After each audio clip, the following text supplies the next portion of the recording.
ce qui est frappant dans cet espace, c'est que les beaux noms de lieux commencent par Brun, comme ce Brun de Bruy, Tour de Bruy, le canal de la Brioire, Brouage, Aïchir, Château de la Bristière. Ça me frappe de voir, ça c'est le côté un peu poète, mais c'est pas par hasard. Hein. Et ce Brun, au début des mots, désignant des lieux de cet espace de Brouage, eh bien, c'est quelque chose de caractéristique. Et d'ailleurs, il y avait autrefois un restaurant qu'on appelait les 3 B. Alors, on s'arrêtait aux 3 B. Et les 3 B, c'était Brouage et puis la Bédoire. Les 3 B, le canal de la Bédoire, ce canal qui a été creusé dans les années, au départ, c'était 1782 à peu près. On a interrompu les travaux au moment de la Révolution et il a été achevé, ce canal qui relie la Charente et la Seine, et qui a une importance capitale pour le marécage, parce qu'il récupère en face des Chilets, en face de mon jardin de ma motte. La motte, c'est un jardin chez nous, on cultive des légumes et qui est entouré d'eau, comme les ortillonnages à Amiens.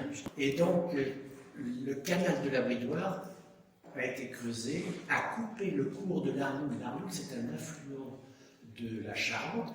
Je ne sais pas si on a Pont-l'Abbé d'Arnoux, Saint-Sulpice d'Arnoux, c'est une petite rivière qui remonte vers la mer Sainte, qui prend sa source du côté de je ne sais où là-bas, Telnac, Trézac, Hac d'ailleurs. On est dans une région où ici c'est Morée, on va dire en patois, Morée, ça va être Ré, Tonnet, tout se termine dans les Grecs. Mais dès que l'on passe au sud de Saint-Pourchaire, qu'on se rapproche de Sainte, alors c'est Ténac, c'est Cognac, etc. C'est vraiment un unique linguistique, c'est ça. Moi, j'ai toujours aimé parler de patois, ce qui m'était interdit par mes parents.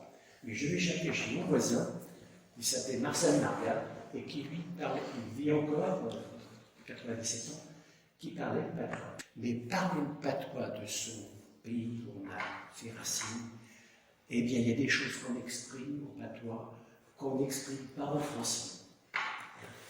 Et c'est malicieux, c'est...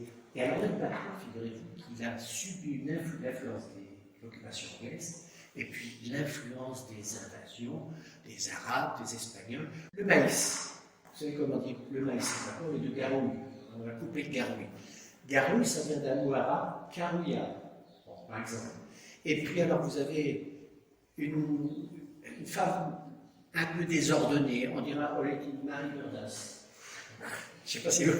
Beurdassée, c'est un terme charmant. Voilà, il n'y avait pas de beurdassée, c'est-à-dire déranger les choses.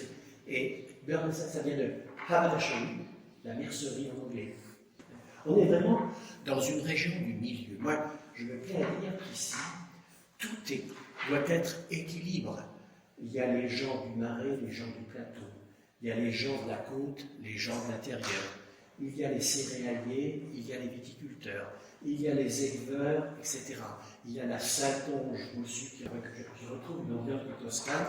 Puis vous avez le Nice, avec des plaines à perte de vue, plus austères. Moi, chaleureuse, heureusement qu'il y a La Rochelle. Quand vous venez de Poitiers et puis il y a La Rochelle, c'est à un moment donné, en sortant de Lyon, c'est triste. Ah bon. Ce que je voulais vous dire aussi, c'est qu'il y avait l'eau douce, où les bêtes pouvaient boire, et l'eau douce, et là je reviens au canal de la Bédoire, qui récupère l'eau douce de l'Arnoux, et l'eau douce serait partie sur les deux parties, une partie va vers la Charente, l'autre partie vers la Seine, et qui alimente les fossés des marais. S'il n'y avait pas d'eau douce, il n'y aurait pas d'élevage. Et l'Arnoux permet justement d'alimenter les marais en eau douce. Ce fameux canal dont je vous ai dit qu'on avait commencé à le creuser en 1782-3, on l'a terminé en 1861-62. Et il a servi à alimenter les marais en eau douce, mais aussi à transporter les engrais. Il y avait une usine d'engrais importante à Marais, de nitrate, je crois. Et c'était difficile de transporter, donc on utilisait des bateaux qui rejoignaient Tonnet-Charente, et puis ensuite les engrais étaient exportés par la Charente et venaient de Marais. Et donc, le canal a récupéré les eaux de l'Arnoux. L'Arnoux se jetait au pied du transbordeur Rochefort, et à Chine. Et aujourd'hui, j'en parlais hier, eh bien, Elle existe toujours, il y a toujours un peu d'eau, mais elle s'est tellement vasée, on n'a plus entretenu. Il y a eu des procès, on n'a pu finir, parce que le seigneur d'époque ne pouvait plus faire tourner ses moulins et qu'il considérait qu'il était pénalisé, etc. Mais c'est un bras de rivière qui va disparaître dans les années prochaines parce qu'on n'a plus l'entretenir. C'est comme ça que les étapes se franchissent et que le paysage change aussi. Voilà.